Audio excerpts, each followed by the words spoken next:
Assalamu alaikum wa rahmatullahi wa barakatuh.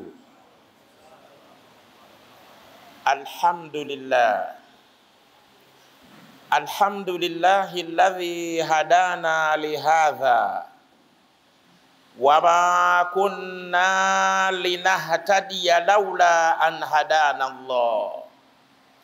Allahumma laula anta mahtadaina wala tasaddaqna wala sallaina fa anzilan sakinata alaina. Wa ashhadu an la ilaha illallah wahdahu la sharika lah wa ashhadu anna sayyidana Muhammadan abduhu wa rasuluhu. Allahumma salli ala sayyidina Muhammad arsalahu bil huda wa dinil haqqi liyudhhirahu ala ad-dini kullihi walau karihal kafiruna walau karihal musyrikun.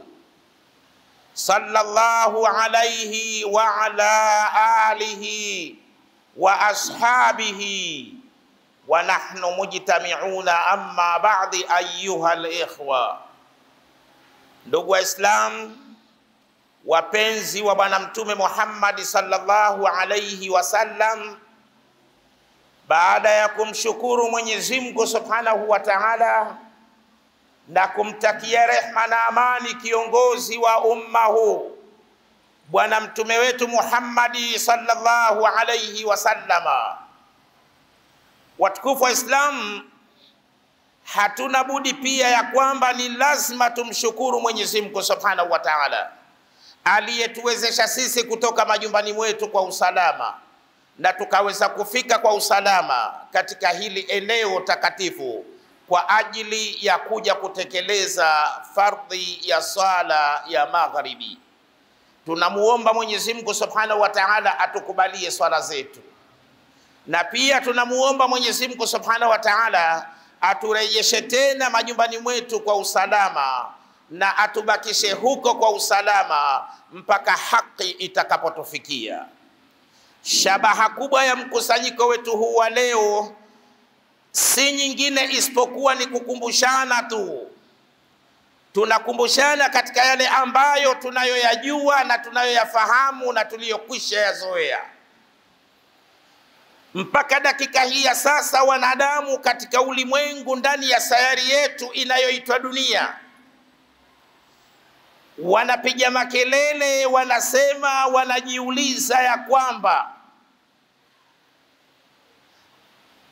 kwa nini Mwenyezi Mungu Subhanahu wa Ta'ala, kwa nini kitabu kitakatifu Al-Qur'anul Karim, kwa nini dini ya Kiislamu, kwa nini Bwana Mtume Muhammad sallallahu alaihi wasallama, kwa nini kumeharamishwa kote huko tuliko kutaja kitendo cha zinaa?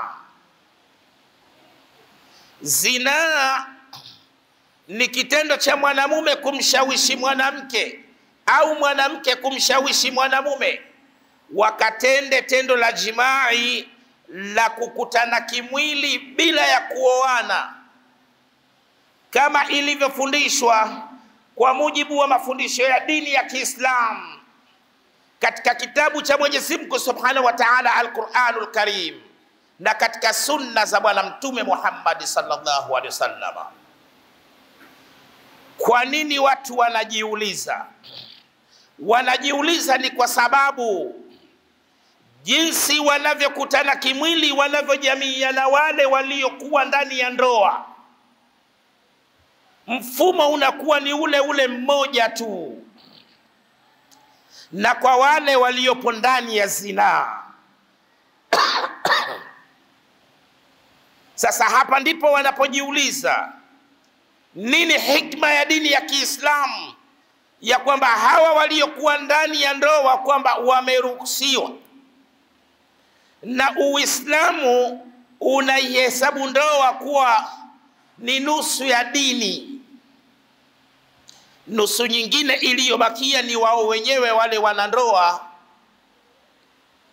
waitimize. Lakini Uislamu ile ndoa imeipa uwanja mkubwa sana, imeipa nafasi kubwa sana. Inahesabika ile ndoa kwamba ni nusu ya Uislamu. Nusu iliyobakia ni watu wenyewe wamche Mwenyezi Mungu Subhanahu wa Ta'ala. Sasa jinsi wanavyojamia na wale waliokuwa ndani ya ndoa, Uislamu pia unaihesabu ndoa kwamba ni ibada. Mume na mke wakitekeleza lile tendo la ndoa, Uislamu pia unawahesabu ya kwamba wapo ndani ya ibada, wanafanya ibada na wanapata thawabu. Lakini hawa waliokuwa ndani ya zinaa, Qur'ani imekuja kusema ya kwamba zinaa ni uchafu na ni njia iliyokuwa mbovu kuliko njia zote zilizokuwa mbovu. Sasa unakuja kukuta ya kwamba mfumo ule wa kujamiiana kati ya hawa waliokuwa ndani ya ndoa na hawa waliokuwa ndani ya zinaa, mfumo unakuwa ni mmoja tu. Sasa nini hikma ya dini ya Kiislamu ya kwamba hawa waliokuwa katika ndoa kwamba wameruhusiwa, Uislamu umewaruhusu, na hawa waliokuwa ndani ya zinaa Uislamu umewakataza, na Qur'ani inakuja inasema ya kwamba ni uchafu na ni njia iliyokuwa mbovu kuliko njia zote zilizokuwa mbovu kujamiiana bila ya kuoana. Watukufu wa Islam, tuelewe ya kwamba Mwenyezi Mungu Subhanahu wa Ta'ala amemtukuza mwanadamu kwa utukuzo uliokuwa mkubwa kabisa, na pia Mwenyezi Mungu Subhanahu wa Ta'ala amemuumba mwanadamu katika jimbile lililokuwa zuri na lililokuwa bora kabisa. Mwanadamu mmoja katika utukuzo aliyotukuzwa na Mola wake amewekewa tendo hili au jambo hili linaloitwa ndoa. Ndani ya ndoa mwanadamu anapata nafasi ya kulinda heshima yake na thamani yake na ubinadamu wake na utu wake. Ndani ya ndoa mwanadamu anapata nafasi, hususan Muislamu, kuhifadhi maji yake ya uzazi hayamwagi hovyo hovyo. Ndani ya ndoa mwanadamu anapata nafasi ya kupata nasaba iliyokuwa tahara. Ndani ya ndoa mwanadamu hususan Muislamu anapata nafasi ya kuhifadhi utupu wake na maji yake hayamwagi ovyo ovyo. Ni tofauti na yule atakayekuwa ndani ya zinaa. Kwa hiyo mwanadamu amewekewa utukuzo uliokuwa mkubwa. Hayawani wengine jambo hili hawakupewa. Yule mama yake au wale dada zake wanakuja kuwa wake zake. Mwanadamu hususan Muislamu hakufanywa hivyo na Mwenyezi Mungu Subhanahu wa Ta'ala. Na pia ikumbukwe ya kwamba katika sheria za Mwenyezi Mungu Subhanahu wa Ta'ala za dini ya Kiislamu, katika kuhalalisha kwake na kuharamisha kwake, ndani yake kuna kuwa na faida inayopatikana kwao wanadamu. Jambo lolote lile alilolihalalisha Mwenyezi Mungu Subhanahu wa Ta'ala na mtume wake linakuwa na faida kwao wanadamu, katika kulinda pia afya zao na utu wao na ubinadamu wao, na pia wanakuwa ndani ya ibada kwa kufuata amri ya Mwenyezi Mungu Subhanahu wa Ta'ala. Na kule katika kuharamisha kwake Mwenyezi Mungu Subhanahu wa Ta'ala na mtume, pia ndani yake kuna kuwa na manufaa. Manufaa hayo yawe ni ya kisayansi au siyo ya kisayansi, maadamu jambo hilo au tendo hilo limehalalishwa na Mwenyezi Mungu Subhanahu wa Ta'ala na limeharamishwa na Mwenyezi Mungu Subhanahu wa Ta'ala na mtume wake. Watukufu wa Islam, sheria za Mwenyezi Mungu Subhanahu wa Ta'ala katika dini ya Kiislamu zinakuwa ni tofauti kabisa na sheria za kibinadamu. Kwa mfano, katika sheria za kibinadamu katika serikali zetu kuna kuwa na pombe iliyokuwa halali na pombe iliyokuwa haramu.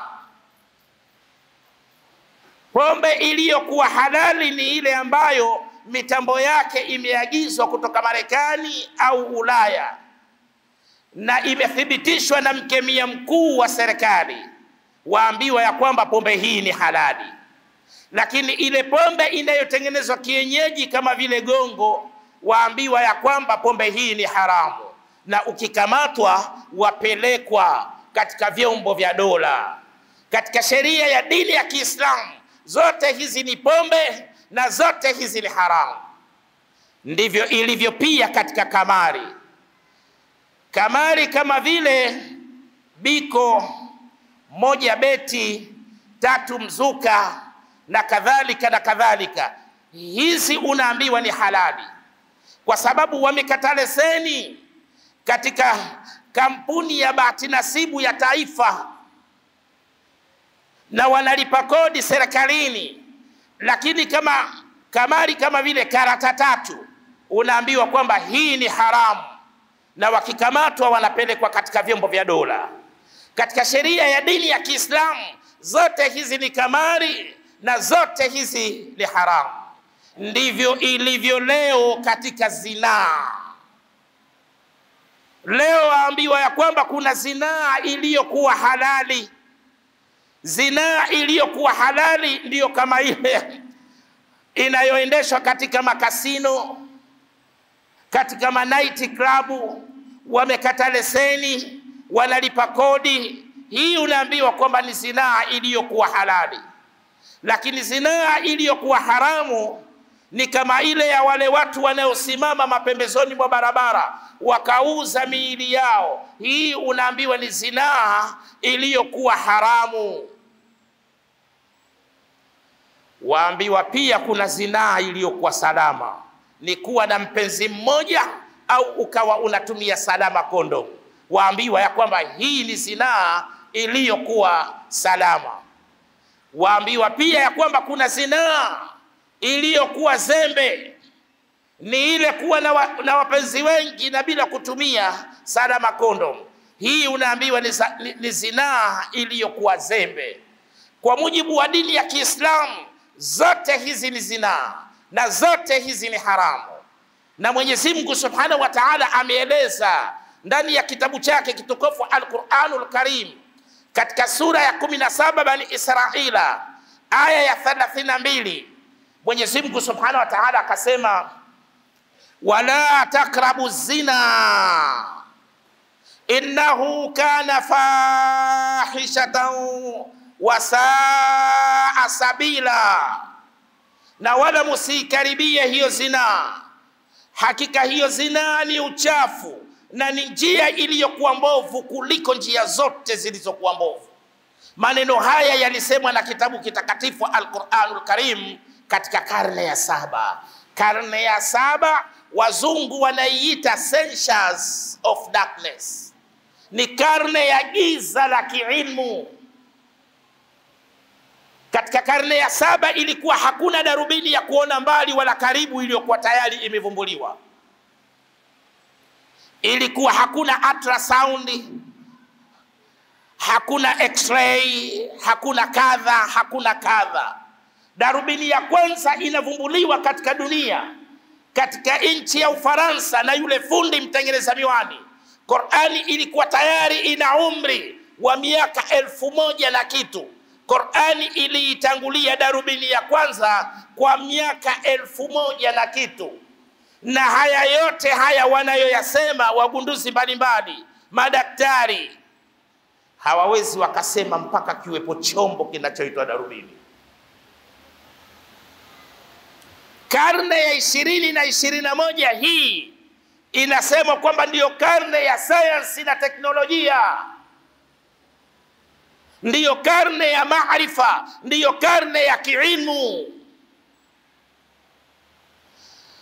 Karne ya 7 ndiyo karne ya sayansi na teknolojia, ndiyo karne ya kiilmu. Katika aya 5 za mwanzo alizoteremshiwa Mtume sallallahu alaihi wasallam alipokuwa katika Al-Jabal al-Hira, aya ya kwanza aliambiwa ikraa, soma. Maana yake ya kwamba hii ndiyo enzi mpya, hii ndiyo millennium mpya, hii ndiyo new generation mpya ya kusoma. Ile enzi ya kuichukua fimbo na kuitupa chini ikageuka nyoka imekwisha pita, au mtu akachukuliwa akatupwa kwenye moto ukateketeza kuni zote akatoka salama salimini, imepita. Ikraa, soma. Hii ndiyo enzi mpya, karne ya 20 na 21. Hii inakuwa ni karne ya matumizi, inayatumia yale yaliyosemwa katika karne ya 7, na Qur'ani inakuwa ndiyo dira na msingi wa sayansi na teknolojia. Wala taqrabu zina, wala musikaribia hiyo zina.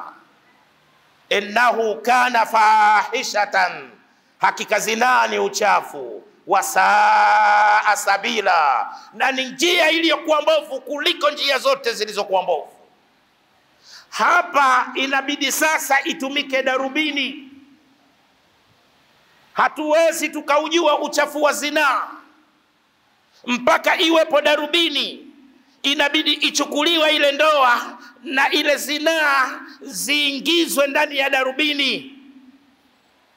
Watu wa modern scientists wanahitajika hapa sasa. Maabara hapa inahitajika, darubini inahitajika sasa ifanye kazi.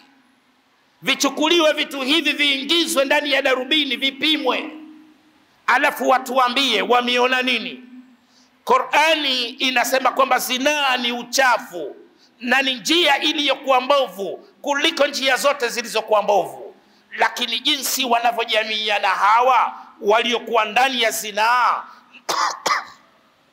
ndivyo vile vile wanavyojamiiana na wale watu waliokuwa ndani ya ndoa. Hakuna tofauti. Sasa hapa nini hikma ya dini ya Kiislamu kuiharamisha ile zina na kuihalalisha ile ndoa, wakati mfumo wa kujamiiana unakuwa ni wa aina moja? Tunataka kujua uchafu wa zinaa unapatikana vipi ndani ya ile zinaa, na ule uchafu unakaa wapi na unapatikana vipi.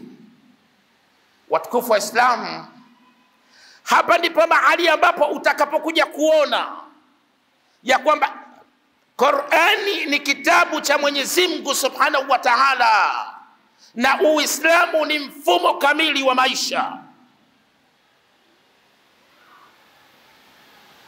Hapa pia utakuja kuona ya kwamba Qur'ani iliwatangulia wanasayansi, kwamba yale yote yanayosemwa na wanasayansi yalikuwa tayari Qur'ani imekwisha sema. Na hapa pia unakuja kuona ya kwamba Qur'ani inakuwa ni mwongozo kwa watu wote, na ni mwongozo kwa wamchao Mwenyezi Mungu Subhanahu wa Ta'ala, hata kwa wale wanaoipinga Qur'ani, hata kwa wale wasioiamini Qur'ani, hata kwa wale wasiomuamini Mtume sallallahu alaihi wasallam, hata kwa wale wasioukubali Uislamu. Qur'ani nayo pia kwao ni mwongozo. Nitatoa mfano mmoja tu. Kuanzia mwaka 1940 mataifa ya Ulaya, Amerika, Asia na Afrika waliendesha kampeni iliyokuwa kubwa sana duniani. Wakaja wakasema ya kwamba maziwa ya kopo ndiyo bora kwa mtoto kuliko maziwa ya mama yake. Lakini ghafla mwaka 1970 katibu mkuu wa Umoja wa Mataifa wa wakati huo akaitisha mkutano wa kidunia. Mataifa yote yakaitwa, yakaenda Umoja wa Mataifa. Walipofika wakaketi katika viti vyao, akasimama katibu mkuu wa Umoja wa Mataifa akawaeleza mwelekeo mpya na mtazamo mpya wa dunia. Akawaambia ya kwamba maziwa ya mama ndiyo bora kwa mtoto na muda unaotakiwa yule mtoto anyonye maziwa ya mama yake ni miaka 2 kamili. Maziwa ya mama ndiyo bora kwa mtoto kuliko maziwa mengine yoyote yale, na muda unaotakiwa yule mtoto anyonye maziwa ya mama yake ni miaka 2 kamili. Qur'ani ilikuwa ndio kitabu cha kwanza kulisema hili katika karne ya 7. Katika sura ya 2 Al-Baqara aya 233, walwalidatu yurdhi'na auladahunna haulaini kamilaini liman arada an yutimma ar-radha'a, na wazazi wanawake waliozaa wawanyonyeshe watoto wao maziwa yao kwa muda wa miaka 2 iliyokuwa kamili, kwa mwenye kutaka kutimiza malezi, unyonyeshaji uliokuwa bora. Leo dunia mzima imesimama katika aya hii. Kila tarehe 1 mpaka tarehe 7 ya mwezi wa 8, wiki ya unyonyeshaji duniani. Maziwa ya mama ndiyo bora kwa mtoto, na muda wa kunyonya yule mtoto maziwa ya mama yake ni miaka 2 kamili. Qur'ani ilikuwa ndio kitabu cha kwanza kulisema hili katika dunia. Kwa hiyo Qur'ani inakuwa ni mwongozo hata kwa wale wasioiamini Qur'ani, hata kwa wale wasioikubali Qur'ani, inakuwa ni mwongozo pia kwao.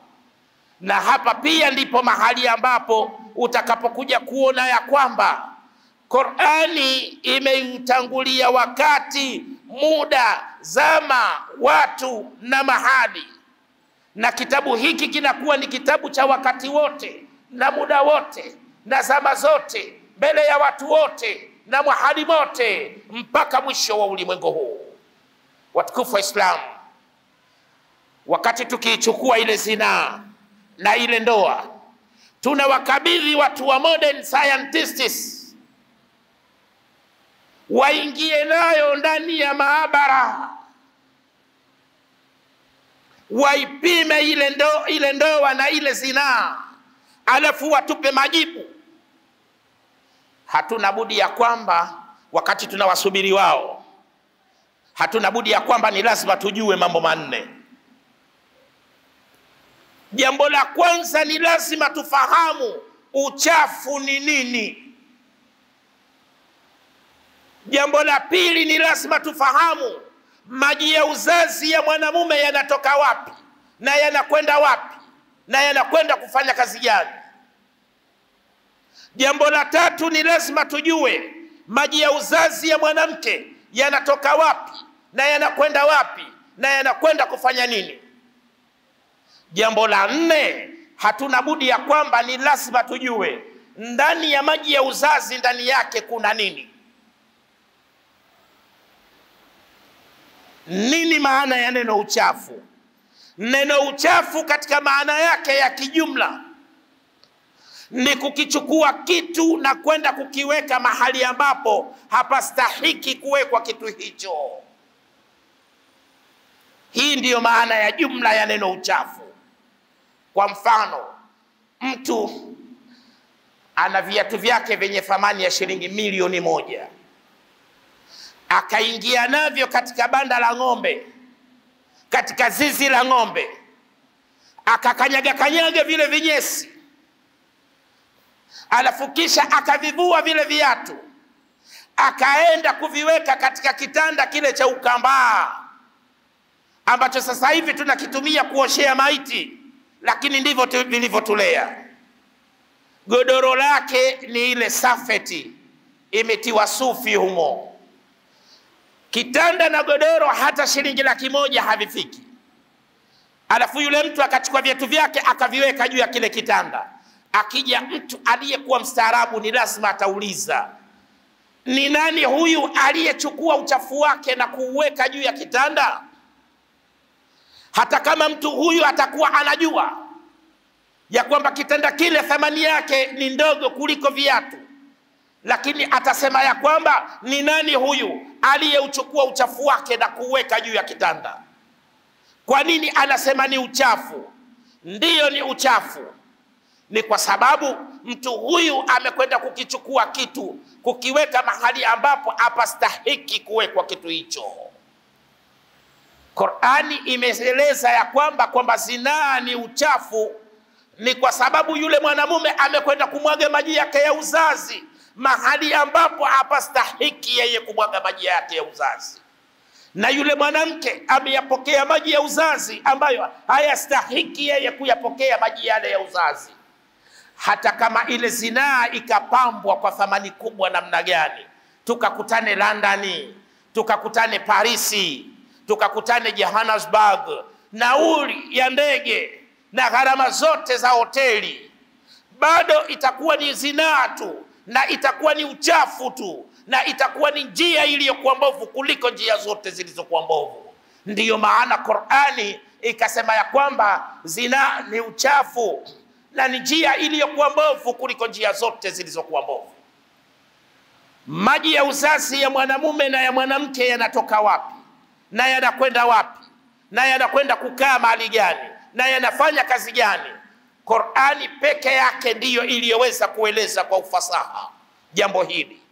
Watu wa modern scientists wameshindwa kulieleza jambo hili kwa ufasaha. Sayansi imeshindwa na madaktari wao katika kulieleza jambo hili kwa ufasaha. Qur'ani imeeleza kwa ufasaha. Watukufu wa Islam, katika sura ya 23 Al-Mu'minuna aya 14, Qur'ani inasema thumma ja'alnahu nutfatan fi qararin makin, kisha tukamfanya mwanadamu kuwa ni nutfa. Nutfa ni yai la kike lililokomaa, lililorutubishwa na mbegu ya uzazi ya mwanamume, chromosome, ndiyo nutfa. Nutfa dari ndiyo wanaita zygote. Qur'ani imetumia neno thumma. Katika lugha ya Kiarabu inapokuja hili neno thumma, inaonyeshwa ya kwamba kinachosemwa kilicheleweshwa. Kuna sehemu kwanza kilikuwepo, alafu kikaondolewa huko kilipokuwepo, ndio kikaletwa mahali hapa sasa kilipokuja kufanyika kuwa ni nutfa. Mwanadamu kabla hajafanyika nutfa alikuwa katika stage ya kuwa yeye ni yai, na lile yai lilikuwa katika ovar, mfuko wa mbegu za uzazi za kike. Alikuwepo mule akiwa yai. Mule ndani kuna glandi inatoa hormone inaitwa FSH, follicle stimulating hormone, inamwagwa mule. FSH kazi yake ni kutoa taarifa pale kwamba tunataka yai moja likomae. Yai linakomaa. Alafu kuna glandi nyingine inayotoa hormone inayoitwa LH, luteinizing hormone. LH inaiambia FSH, usisubiri, usiruhusu hapa kukomaza kwa yai jingine, tusubiri kwanza matokeo ya yai lililokomaa. Na wakati huo LH inaliambia yai lililokomaa kwamba watakiwa uondoke humu ndani.